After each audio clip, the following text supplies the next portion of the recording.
Salut tout le monde les gens, je suis très heureux de vous retrouver pour la vidéo du montage du pot Cobra sur mon AV7. On va enfin avoir des réponses. Mais avant tout, je voudrais vous remercier, oui, vous, parce que vous m'avez gâté avec vos abonnements, vous m'avez gâté avec vos vues, c'est impressionnant, vous m'avez gâté avec vos commentaires constructifs. C'est cool, je vous remercie tous. Bienvenue aux nouveaux abonnés, merci aux abonnés qui sont là de la première heure et qui soutiennent toujours. Ça fait chaud au cœur, vraiment. Je voudrais aussi remercier Jérémy de la chaîne Xidorf Custom qui a fait une vidéo sur le même type de montage, un Cobra vidé, mixé avec un bidalo et monté sur un AV7. Alors moi c'est pas la méthode que je vais utiliser, mais cette vidéo m'a grandement permis de savoir où je mettais les pieds et je pense que sans elle, je ne me serais peut-être pas lancé. Donc un grand merci à toi. Eh bien, bien content que la vidéo que j'avais fait sur le pot Cobra tout modifié sur la 50V de madame t'a bien servi. N'hésite pas à me dire d'ailleurs les perfs que tu auras pu avoir avec. Si jamais t'as aimé cette vidéo, n'hésite pas à t'abonner à sa chaîne YouTube. N'oublie pas ma commission. Évidemment, je vous mets les liens de sa chaîne et de la vidéo en question en description. Et évidemment, je remercie Julien, mon soudeur, mon sauveur, sans qui ça, évidemment, ça aurait pas été possible. Qualité de soudage, gentillesse, et puis il m'a supporté toute la journée, donc c'est quand même un mec en or. Clairement, la préparation, c'est pas la partie la plus sympa. Le mode de construction, ça va être une rotule pour Doppler, des tubes diamètre intérieur 22,9, extérieur 26,9, sachant que l'origine est en 18,5 à peu près. Bon, il y a un kit 66, ça sort plus d'air, il faut un tube plus gros, quoi.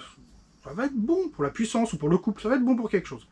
Ces tubes, j'en ai pris en partie droit et en partie coudé 5D à 90 degrés, ce qui me permet de les assembler pour en faire un collecteur qui va aller rejoindre le corps du pot échappe. Et pour la cartouche du pot, évidemment, on va pas garder la cartouche à chambre, on va passer sur une cartouche à absorption, donc petit tube mitraillette, on verra ça plus tard. J'ai commencé par faire sauter la bride de la rotule Doppler, évidemment, et là, je me rends compte que le tube en 26,9 rentre pile poil, donc ça c'est bonheur. Et au moment où je veux la visser sur le kit Ersal, ça fait un quart de tour et après ça veut plus visser. Donc évidemment j'ai pas forcé pour pas tout casser, parce que ça aurait pas été drôle. Je me suis attelé avec un peigne à fileter à retirer toute l'épaisseur du traitement. Alors ça franchement, pénible. Mais pénible de chez pénible. Ensuite, avec la visseuse, j'ai éventré le Cobra. À la lime électrique, je lui ai retiré toutes ses chicanes, y compris dans la cartouche. Et là, ça faisait un bon point de départ.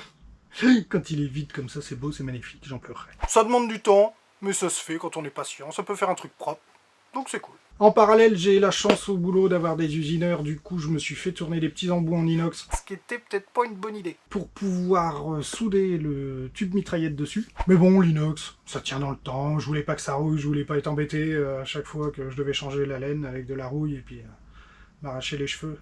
Ouais non, ok, c'est une connerie. Mais bref, l'inox, c'est bien. Enfin, avec les tubes, j'ai composé un collecteur gros débit qui me permet de rallier le corps de pot. Le tout, ça tient au scotch temporairement, et c'est très bien comme ça.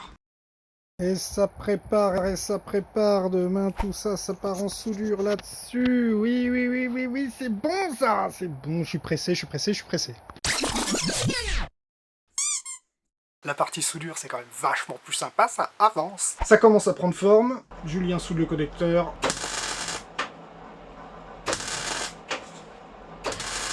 Moi, je meule pendant qu'il referme le pot.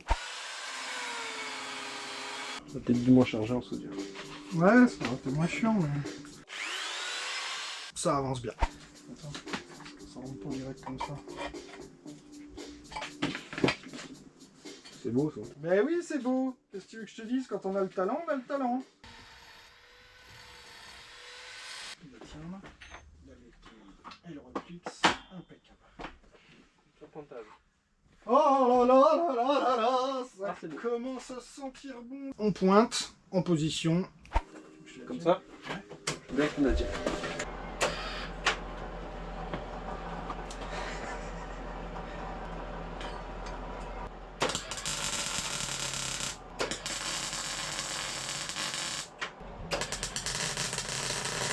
On fait ça, on est bon. Et ici, on fait ça, on est bon.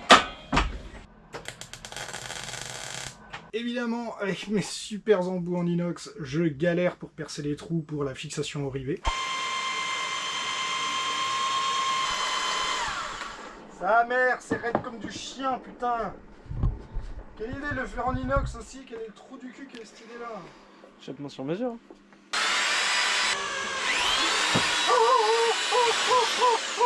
Des chats? On va en accélérer ça. Du coup, je voulais en percer 4. J'en ai peut-être percé qu'un. Les autres, ça attendra.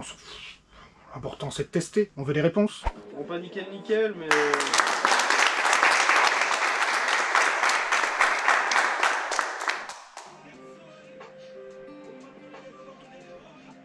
Bien vu, Callaghan.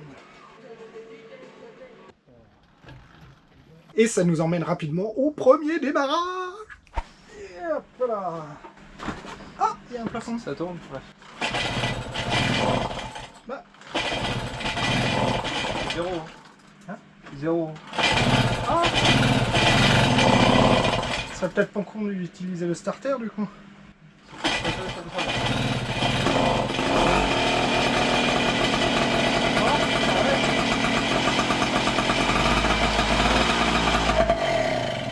Là ça va. Ouais, là, ça va. Mais en vrai, je m'attendais à pire. ah bah largement, ouais. Bah, pas besoin de l'aide. Hein. Vas-y. Deux rivets, terminé. En avant. Ça démarre, ça tourne, ça fait pas trop de bruit, ça se présente très bien. On arrête tout, je mets la laine. Action. Oh, ça se coupe quoi du beurre. Toi, je m'attendais que ce que je suis à la terrasse. Ben moi aussi, limite je voulais te demander de le faire. Discuse.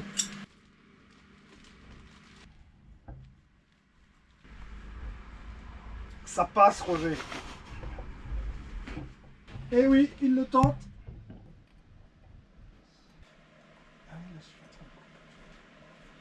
Allez, mon salaud. Boursi dedans. Hop. Faut pas quand même, faut pas rêver.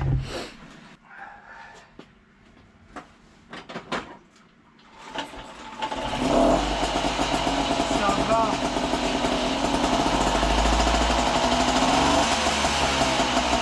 C'est bon ça.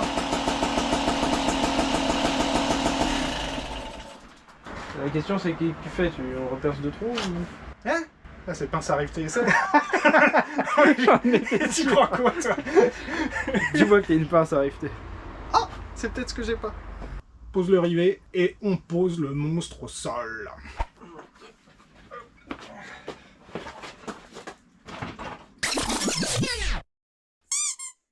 En termes de budget, parce que c'est important le budget, combien ça coûte de faire ça? C'est pas la solution avec le meilleur rapport prix-performance, ça je vous le garantis. Mais moi mes critères de base, c'était garder un slipper, donc partir sur un Cobra, pas d'origine MBK, même s'il est plus récent, ça me plaisait bien. Garder les pédales, ça c'était impératif. Si j'avais pas fait ça, j'étais obligé de partir sur un turbo kit qui fait du bruit et qui coûtait dans les 170 balles. Ça pique un peu. La rotule, c'est à peu près 40 balles. Les tubes, 30 balles. Le tube mitraillette, de mémoire avec les frais de port, ça doit tourner aux alentours des 20 balles. À ça, évidemment, faut rajouter le pot d'occasion, 50 balles. Ce qui nous fait un ensemble à 140 balles. Alors, vous allez me dire, 140 balles pour un truc qui n'est pas un pot long et qui n'est pas un pot de détente et qui n'est... Ouais, c'est cher. Je vous l'ai dit, c'est pas le meilleur rapport prix-performance. Mais j'assume. J'assume, moi ça me va. Et au niveau look, je trouve ça cool. Par contre, ça m'intéresserait bien de savoir ce que vous en pensez. Donc n'hésitez pas dans les commentaires à me dire, est-ce que vous trouvez que ça respecte le slipper? Est-ce que la position est bonne pour vous? Dites-moi. Je veux bien savoir ce que vous en pensez, ça m'intéresse. On arrive au moment tant attendu, les tests.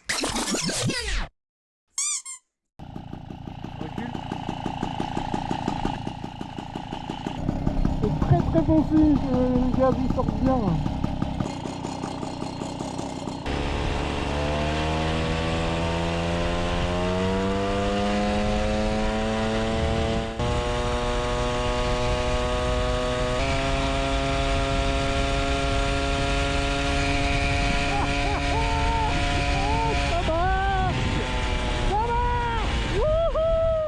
Ah putain, je suis content.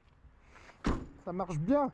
Bon bah les amis, nous sommes de retour sur la piste de run pour voir les chiffres que ça va donner avec ce pot tout vidé, cartouché, laine de roche céramiquée. Sur le trajet pour venir, c'était plutôt positif, une bonne accélération, j'ai retrouvé la même accélération que quand il était bridé. En Vmax, j'ai l'impression d'avoir gratté un petit peu, et en sonorité, c'est très correct. Vraiment, peut-être un petit peu plus que l'origine, mais vraiment très respectable. Donc on va se lancer pour 2 runs comme d'habitude, histoire de voir ce que ça dit en termes de chiffres, de façon totalement impartiale. Mais je vous cache pas que ça caille. On est au moins à -0. Run numéro 1, c'est parti.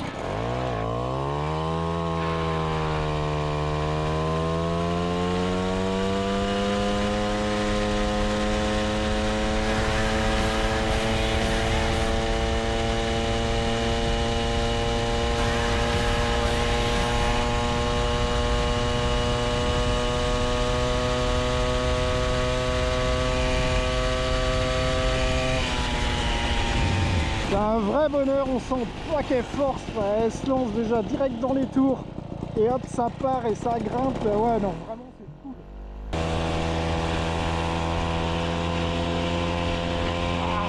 Allez c'est parti, deuxième essai.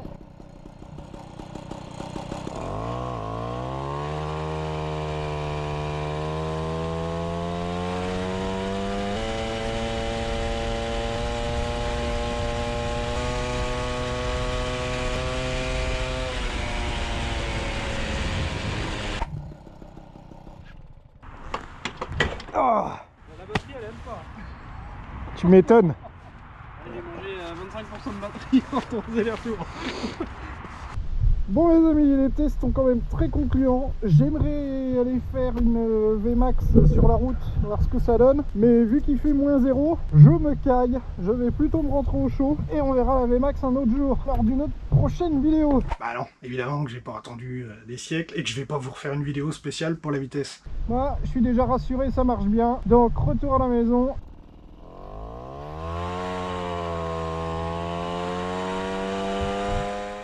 Bon, il fait tellement froid que la GoPro n'a plus de piles. Il n'y a plus rien à lui demander. Elle a donné tout ce qu'elle pouvait. Franchement, je suis ravi. Le gros point positif, je crois, c'est les côtes. Elle sentit les côtes et elle grimpe, elle gratte de la vitesse. C'est cool. C'est vraiment cool. Il y a un vrai gain. Je vais vite aller voir ça sur les chiffres. Mais je suis très content. Ce sera à refaire, je referai la même. Je garde les pédales, je garde un aspect d'origine. Slipper parfait. Et ça marche bien. Ce que je peux dire à froid, c'est que ce qui m'a marqué, c'est le couple. Alors 100 ans, on est sur une mobilette, ça n'a pas un couple de camion, ni de V8 américain, mais ça lui a donné une faculté à sembler ne jamais s'essouffler en fait. Faux plat, elle continue à prendre sa vitesse, côte un peu plus franche, elle continue à prendre sa vitesse, et ça tracte, et ça tracte, et ça tracte. Donc ça, c'est hyper agréable. Deuxièmement, la vitesse. Bah non, évidemment que j'ai pas attendu. J'ai pris 78 sur le même parcours que d'habitude, où je prends que 72. Donc on peut dire grosso modo 5 km/h en plus. N'hésite pas à me dire d'ailleurs les perfs que tu auras pu avoir avec. Jérémy, ça ressemble exactement à tes performances en termes de vitesse de pointe. Mais moi voilà, je suis content. J'ai gagné du couple, j'ai gagné de la vitesse de pointe. Je fais pas énormément plus de bruit. Aux mesures, je passe de 82-83 à 85-86 décibels. On peut pas dire que c'est la même chose, forcément ça claque un peu plus. Mais c'est un bruit assez sourd et franchement c'est pas choquant quoi. Voilà, ça va pas réveiller le quartier. Moi, ça me convient. J'espère que cette vidéo va vous servir, vous aura plu. Si jamais t'as aimé cette vidéo, n'hésite pas à t'abonner à sa chaîne YouTube. Moi en tout cas, je suis ravi. Il me reste plus qu'à vous dire à très bientôt dans une prochaine vidéo. Et d'ici là, bon ride à vous!